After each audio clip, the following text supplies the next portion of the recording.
Hey everyone, welcome back to my Python class. And before we get started on the actual programming and actual coding, we're going to talk about all the preparations beforehand. And I call these collections of lessons or lectures lesson 0. So today we're going to talk about lesson 0.1, which is the purpose and audience for this class. And as an aside, these lessons and for at least for what I can tell, all the other lessons are going to be pretty short videos. Right now, I'm trying to be consistent with my content upload as opposed to just a lot of content. I want to remain consistent and I don't want to burn out. And I believe for now, I just want to focus on consistency, and that's most important to me. So hopefully, you guys will stick with me on this journey. And yeah, so let's get going. So the main purpose of this course, at least my aim, is to teach you guys the fundamentals of the Python programming language.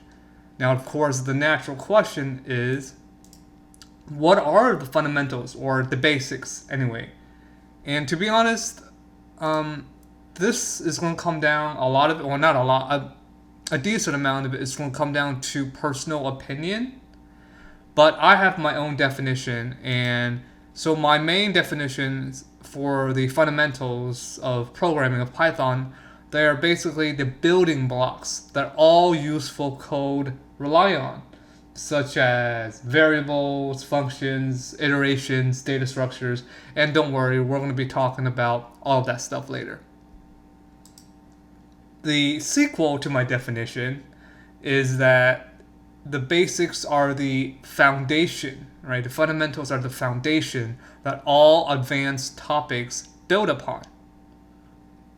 And finally, the second sequel to my definition that nobody watched, sorry, I know these are terrible jokes, they are the minimal tools that you need to complete your work.